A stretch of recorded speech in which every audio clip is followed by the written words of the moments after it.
The morning mist clung to the ancient stone walls of Thornfield Palace like tears that refused to fall.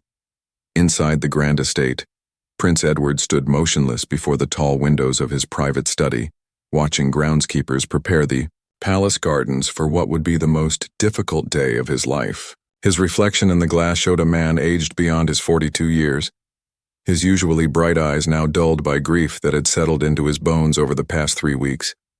Princess Catherine found him there, as she had every morning since they received the devastating news.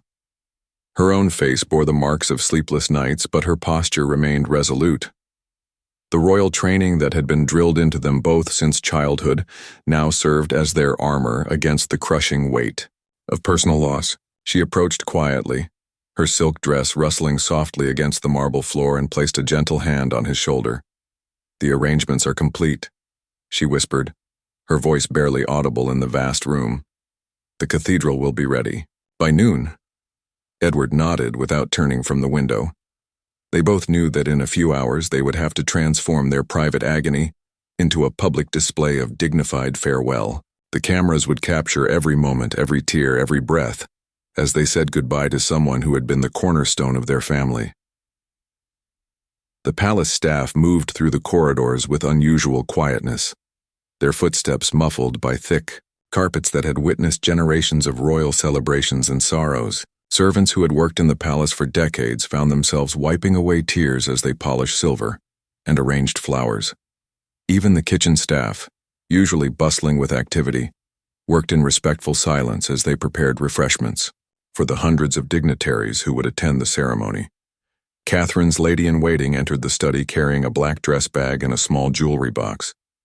The princess turned from her husband, knowing that the time for private mourning had passed. She must now become the public face of grace and strength that the kingdom expected. Her fingers trembled slightly as she touched the pearls that had been chosen for the ceremony, the same pearls worn by generations of royal women during their most solemn moments. In the palace's private chapel, fresh white lilies had been arranged in careful displays, their fragrance filling the small space where the family would gather before facing the public. Edward's younger sister, Princess Margaret, had arrived from her home in Scotland, her own children wide-eyed and unusually quiet as they sensed the gravity of the occasion. The family's elderly chaplain had spent the morning in prayer, preparing words that might offer some comfort in the face of such profound loss. The palace's communications director had been fielding calls from media outlets around the world since dawn. Foreign dignitaries were arriving by the hour, their black cars streaming through the palace gates in a steady procession. Security personnel conducted their final checks, ensuring that nothing would disturb the solemnity of the farewell ceremony. The head of palace protocol reviewed the order of service one final time, knowing that any mistake would be magnified by the international attention. Edward finally turned from the window as his valet entered to help him prepare. The black mourning suit had been tailored specifically for this day, every detail carefully considered to reflect both respect and royal dignity. As he dressed, memories flooded his mind. Childhood summers spent in this very palace, family dinners filled with laughter, quiet conversations that had shaped his understanding of duty and service. Catherine retreated to her dressing room, where her stylist waited with solemn efficiency. The black ensemble had been chosen not for fashion, but for its appropriate expression of grief. Every accessory, from her hat to her shoes, had been selected to convey the proper tone.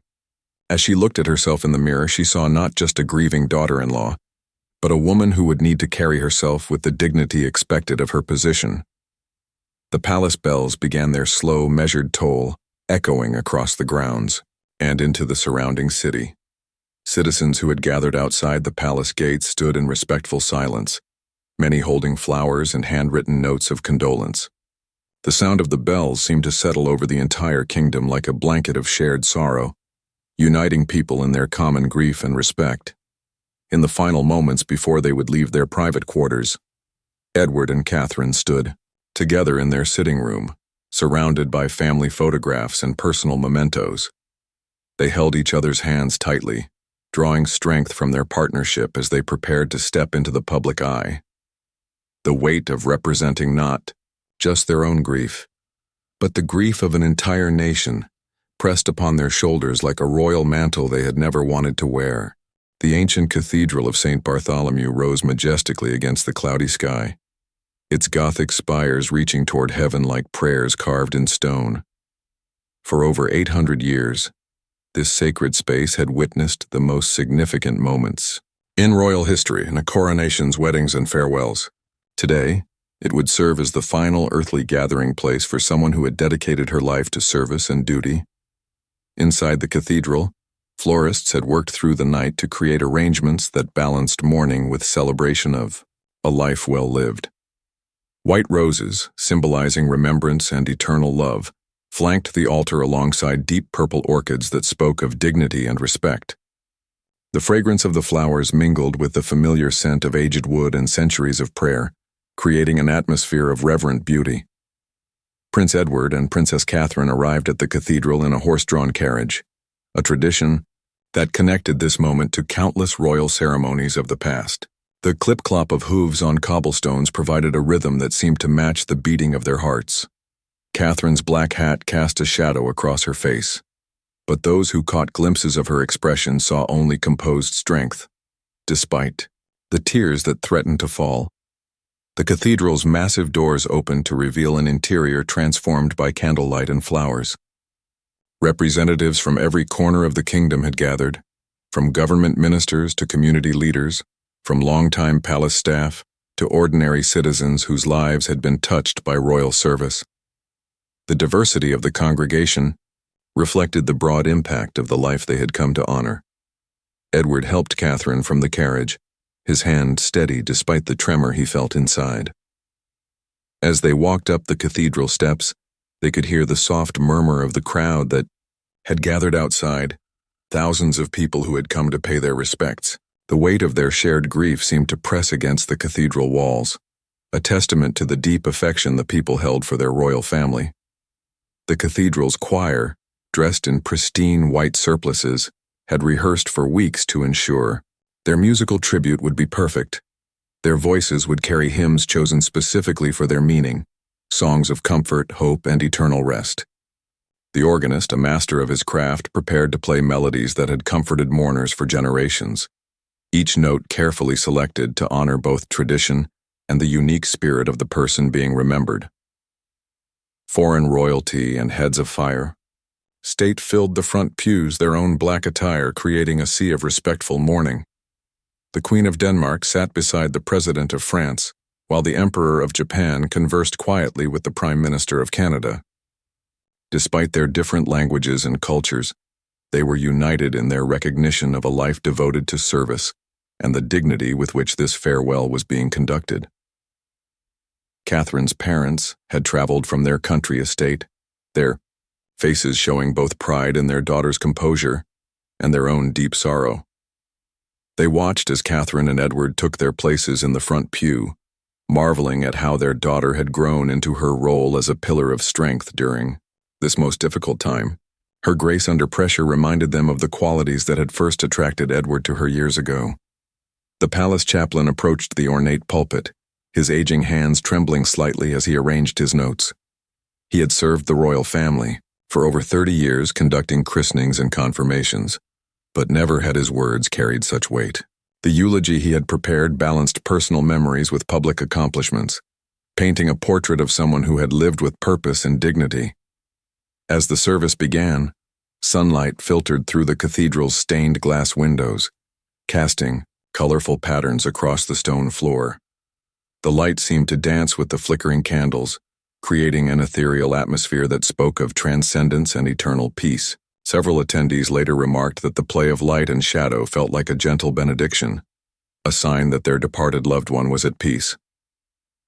Edward's younger sister Margaret had prepared a reading from Scripture, her voice breaking only slightly as she spoke of comfort and eternal rest. Her children, dressed in their finest black clothes, sat quietly beside their father, occasionally glancing at their uncle and aunt with expressions of concern and love. The family's unity in this moment of grief provided a touching counterpoint to their public roles. The cathedral's acoustics carried every word, every note, every sob to every corner of the sacred space. Television cameras, positioned discreetly, To avoid disrupting the solemnity, broadcast the service to millions around the world. Viewers in hospital rooms, nursing homes, and distant countries found themselves moved by the dignity and grace displayed by the royal couple during their most vulnerable moments. Catherine reached for Edward's hand during the final hymn, their fingers intertwining as voices rose in harmony around them. The simple gesture, captured by photographers and broadcasters, would later be remembered as a symbol of their enduring partnership and shared strength. In that moment, they were not just royal figures, but a husband and wife supporting each other through the deepest grief imaginable. The procession from the cathedral to the final resting place moved with ceremonial precision through the capital city's ancient streets. Prince Edward and Princess Catherine followed the ornate hearse in their state carriage, the clip-clop of view. Horses' hooves creating a somber rhythm that seemed to echo the heartbeat of a grieving nation. Along the route, thousands of citizens stood in respectful silence, many holding flowers, photographs, and handwritten messages of condolence. Catherine gazed out at the sea of faces lining the streets, amazed by the genuine emotion she saw reflected in their eyes. Children held their parents' hands tightly, sensing the gravity of the moment even if they didn't fully understand its significance. Elderly citizens wept openly, remembering decades of faithful service and dedication. The diversity of the crowd, people of all ages, backgrounds, and walks of life, testified to the universal respect and affection that had been earned through years of selfless dedication. The royal guards, resplendent in their ceremonial uniforms, maintained perfect formation despite the emotional weight of the day. Many of these men and women had served the royal family for decades, developing personal relationships that went beyond their professional duties. Today, they served not just as guards, but as mourners themselves, their precise movements a tribute to someone who had always treated them with kindness and respect. Edward watched the familiar landmarks of his capital city pass by, the monument to war heroes, the ancient market square where his ancestors had once held court, the modern buildings that represented his kingdom's progress into the 21st century. Each site triggered memories of public engagements, charity events, and state occasions where they had served together. The weight of carrying on that legacy without such an important guiding presence felt overwhelming. Behind them, other members of the royal family traveled in additional carriages, their faces composed, but their hearts heavy. Princess Margaret's teenage son asked his mother in a whisper why everyone looked so sad, and she struggled to find words that could explain the profound loss while remaining appropriate for his young understanding. The boy had known only kindness and warmth from the person they were honoring today. The cathedral bells continued their measured tolling, joined now by church bells throughout the city and across the kingdom. Radio and television stations had suspended normal programming to broadcast the procession live, allowing citizens who couldn't attend in person to participate in this national moment of mourning. In homes, offices, and schools, people paused their daily activities to watch and remember. Catherine's hat provided some privacy from the cameras, but she could feel the weight of millions of eyes upon her. She had spent years learning to navigate public attention, but nothing had prepared her for grieving in front of the entire world. Edward's steady presence beside her provided comfort, as did the knowledge that their dignified behavior was providing an example of how to face loss with grace and strength. The procession route passed by several locations that held special significance. The Children's Hospital, where weekly visits had brought joy to young patients, the Veterans Center, where afternoon teas had honored those who served their country, the Women's Shelter, where quiet support had helped rebuild lives. Each location triggered memories among the watching crowds, reminders of a life spent in service to others. Street vendors had closed their stalls out of respect, and even the city's famous pigeons seemed to sense the solemnity of the moment, perching quietly on building ledges and monument bases. The usual bustle of urban life had given way to a reverent hush, broken only by the sound of horses' hooves, the turning of carriage wheels, and the occasional sob from the crowd. As they approached the final destination, Edward felt his composure begin to falter. The reality of saying goodbye forever was becoming undeniable. Catherine noticed his struggle and gently squeezed his hand, a small gesture that reminded him he wasn't alone in his grief. Their partnership, forged through years of public service and private challenges, would need to be stronger than ever in the difficult days ahead. The crowd began to thicken as they neared the cemetery, with people standing on tiptoes and craning, their necks for a final glimpse of the procession. Many had been waiting for hours, their dedication a testament to the respect and love they felt. Police officers, usually focused on crowd control, found themselves moved by the genuine emotion they witnessed among the gathered citizens. News reporters struggled to find words adequate to describe the scene unfolding before them. The combination of ancient ceremony and genuine emotion created something that transcended typical royal pageantry. This wasn't just a state occasion. It was a nation saying farewell to someone who had earned their love through decades of faithful service and personal sacrifice. The carriage began to slow as they approached the cemetery gates, and Catherine took a deep breath to prepare herself for the final phase of this most difficult day. She could see the media crews positioned, respectfully at the perimeter, ready to document the last moments of public farewell. Soon, they would transition from the public ceremony to private grief. But first, they must complete this final act of service to their people. Edward straightened his shoulders and adjusted his ceremonial medals, knowing that these final moments would be remembered and replayed for generations to come. The example they set today, of dignity in grief, grace under pressure, and strength in unity, would become part of their legacy and their gift to their people during this time of shared sorrow. The private cemetery, nestled within the grounds of the royal estate, offered a stark contrast to the public grandeur of the cathedral ceremony.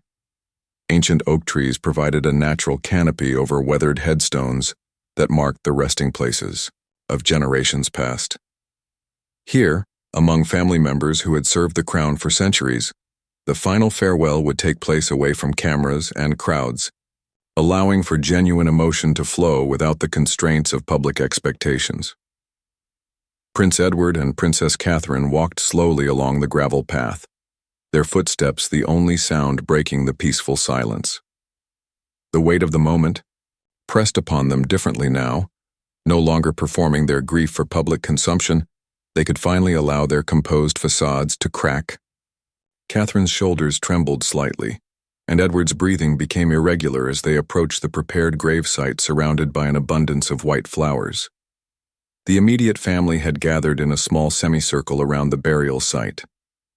Princess Margaret stood with her husband and children, while Edward's elderly uncle, the Duke of Clarence, leaned heavily on his walking stick.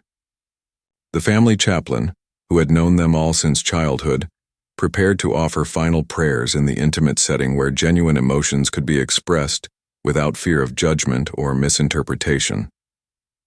Catherine remembered the first time she had visited this cemetery, shortly after her engagement to Edward. She had felt intimidated by the weight of history represented in these ancient graves, wondering if she would ever truly belong among such illustrious company. Now, years later, she understood that belonging came not from blood or titles but from service, love, and the willingness to put others before oneself. The graveside service began with simple prayers offered in voices thick with emotion. Gone were the formal liturgies of the cathedral. Here, words came from the heart rather than from ceremonial scripts. The chaplain spoke of personal memories, quiet conversations, private acts of kindness, and the gentle wisdom that had guided the family through countless challenges over the years. Edward's voice broke as he attempted to read a personal tribute he had written during the sleepless nights following their loss. Catherine stepped closer, placing a supportive hand on his arm, silently encouraging him to continue. His words painted a picture of someone who had been not just a family member, but a mentor, confidant, and source of unwavering strength during the most difficult moments of their lives. The afternoon sun filtered through the oak leaves, creating dancing patterns of light and shadow on the ground around them. A gentle breeze rustled through the trees, and several family members later remarked that it felt like a final embrace, a sign of approval for the dignity with which this farewell was being conducted. Nature itself seemed to participate in their grief, offering comfort through its quiet beauty. Princess Margaret's youngest daughter, only 8 years old, stepped forward with a small bouquet of wildflowers she had picked from the palace gardens. Her innocent gesture of placing the flowers on the grave brought tears to every adult present, The child's natural expression of love and loss served as a reminder that grief is universal, transcending age, titles, and social positions. Catherine found herself thinking about all the private moments they had shared. Family dinners where laughter had filled ancient dining rooms, quiet conversations over afternoon tea, and the gentle guidance offered during her early years as a new member of the royal family. These memories, invisible to the public, represented the true measure of a life well lived and the genuine relationships that had been built through years of shared experiences. The family began placing white roses on the grave, each flower representing years of love, respect, and gratitude. Edward's rose trembled in his hand before he finally laid it down, whispering words of thanks that only Catherine could hear. She followed with her own tribute, speaking silently of the wisdom and strength she had gained through their relationship, and promising to honor that legacy in her future service. As the ceremony concluded, the family stood together in silent reflection. The contrast between this intimate gathering and the morning's public pageantry highlighted the dual nature of royal life, the need to serve as public symbols while maintaining genuine private relationships. Here, surrounded by centuries of family history, they could grieve as individuals rather than as representatives of the crown. The head groundskeeper, who had maintained these gardens for over 40 years, waited respectfully at a distance. He had known the deceased since childhood and had received personal thanks for his care of the family resting place. His presence represented the countless staff members whose lives had been touched by kindness and consideration, people whose loyalty went far beyond professional duty. Catherine noticed how the afternoon light seemed to soften the sharp edges of grief, creating an atmosphere of peace rather than despair. The natural beauty of the setting, combined with the warmth of family support, helped transform what could have been merely an ending into something that felt more like a transition. The physical goodbye was complete, but the influence and love would continue in new forms. Edward reached for Catherine's hand as they prepared to leave the graveside. The gesture was automatic, born from years of partnership and mutual support, but it also represented their commitment to face the future together. The public duties would resume tomorrow, but this private moment of farewell had given them the emotional foundation they would need to carry on with grace and strength. The family began walking back toward the palace, their steps slower now, as if reluctant to leave this peaceful place behind. The youngest children ran ahead, their natural resilience already beginning to process the day's events, while the adults moved more deliberately, each lost in private thoughts and memories that would sustain them in the difficult days ahead. The palace felt different as evening approached, as if the very walls understood that an era had ended and a new chapter was beginning. Prince Edward and Princess Catherine returned to their private quarters, finally able to remove the formal attire that had carried them through the day's ceremonies. The black mourning clothes carefully placed in the wardrobe seemed to represent more than just fabric. They were symbols of a duty fulfilled with dignity and grace. Catherine sat at her dressing table, slowly removing the jewelry that had been chosen for its symbolic significance. Each piece told a story. The pearl earrings gifted on her wedding day, the brooch that had been worn by generations of royal women during times of sorrow, the simple wedding band that connected her to Edward and to the responsibilities they shared. Her reflection showed a woman changed by grief, but strengthened by the knowledge that she had honored her obligations with grace. Throughout the palace, staff members moved quietly through their evening routines, their usual efficiency tempered by the emotional weight of the day. Many had worked closely with the deceased for decades, developing relationships that went beyond professional duties. The head housekeeper found herself pausing in rooms that held particular memories, touching furniture and arrangements that had been specifically requested over the years. Edward stood once again at the window of his study, but now the view had changed. Where morning had brought mist and uncertainty, evening brought clarity and a different kind of peace. The palace grounds stretched out below him, illuminated by soft lamplight that revealed the gardens where so many happy memories had been created. The weight of grief remained, but it was now balanced by gratitude for the years they had shared together. Letters of condolence had been arriving throughout the day from around the world, not just from other royal families and heads of state, but from ordinary citizens whose lives had been touched by charitable works and public service. Catherine sat down to read a selection of these messages, finding comfort in the stories people shared about personal encounters, moments of kindness, and the positive impact of a life devoted to service. The palace's communications team was already working on responses to the thousands of messages, knowing that each expression of sympathy deserved acknowledgement. The task seemed overwhelming, but it also provided evidence of the widespread affection and respect that had been earned through decades of faithful service. Every letter represented a life that had been touched, a moment of connection that transcended social boundaries. Princess Margaret joined Edward and Catherine for a quiet dinner in their private dining room, a stark contrast to the formal state banquets usually held in the grand hall. The conversation was gentle, filled with shared memories and stories that helped process the day's emotions. Margaret's children, exhausted by the day's events, had been tucked into bed early, their innocent questions about death and remembrance handled with patience and age-appropriate honesty. The palace chaplain arrived to check on the family, bringing with him a sense of spiritual comfort that went beyond his official duties. His relationship with the royal family spanned decades, and his presence provided continuity and stability during this time of transition. He spoke quietly about the natural cycle of life and death, offering perspective that helped frame their loss within larger contexts of faith and purpose. As night fell over the capital city, citizens continued to leave flowers and messages at the palace gates. The spontaneous memorial had grown throughout the day, creating a colorful display of public grief and affection. Police officers assigned to crowd control found themselves moved by the genuine emotion they witnessed, as people from all walks of life came to pay their respects and share their memories.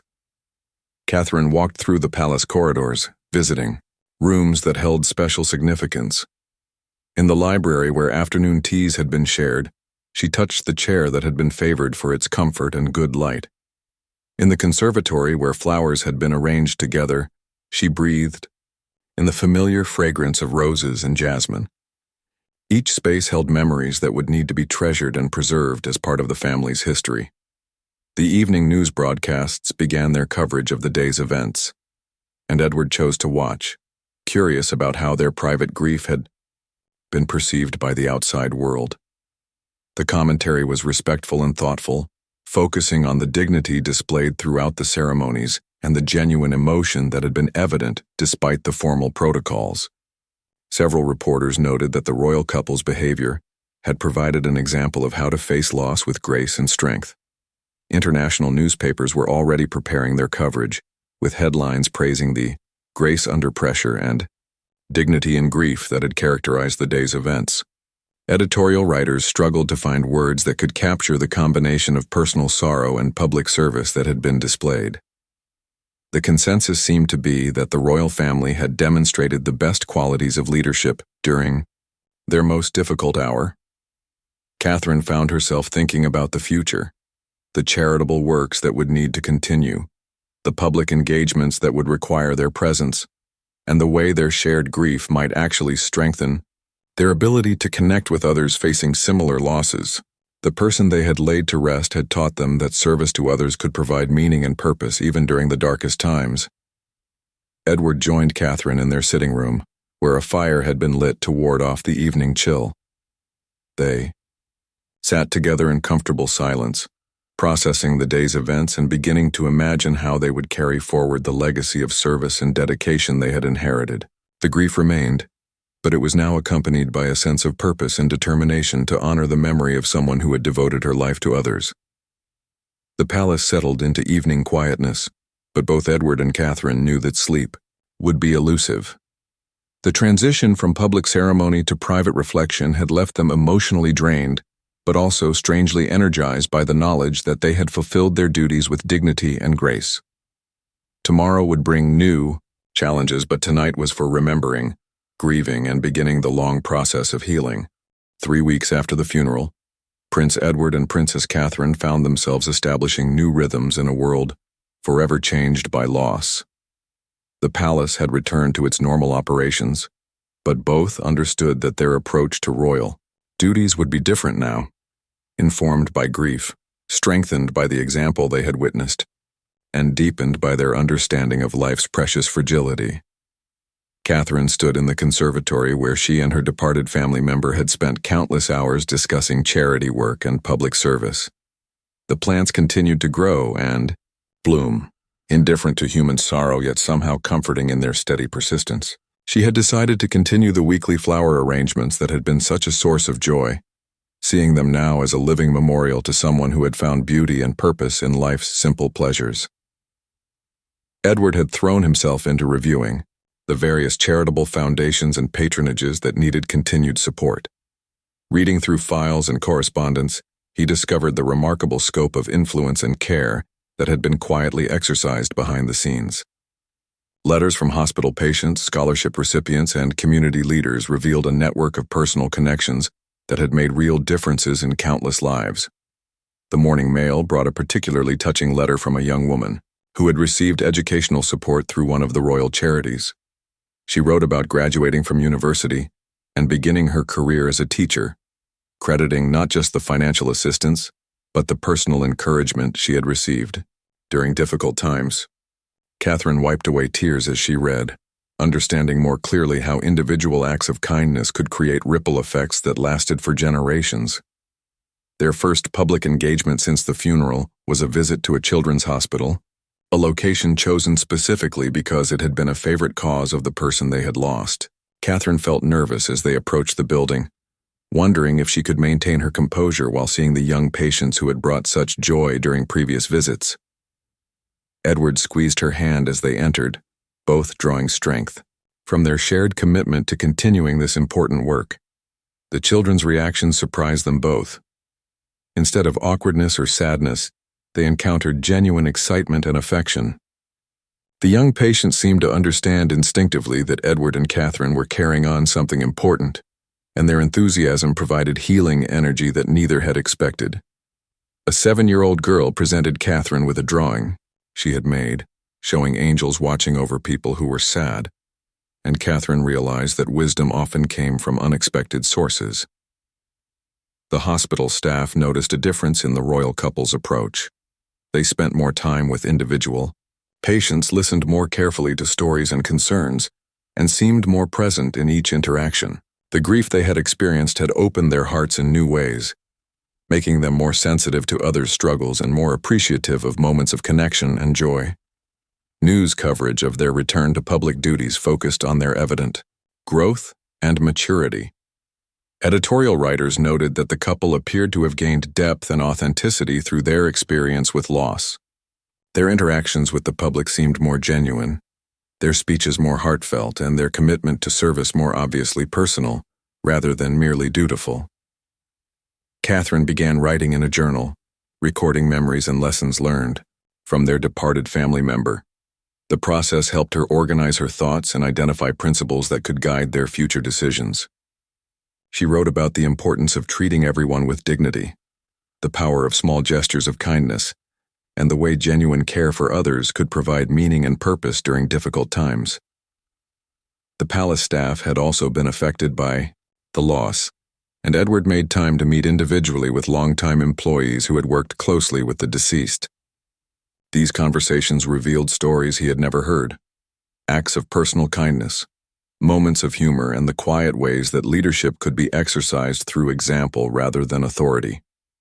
Each conversation added layers to his understanding of the legacy they were inheriting.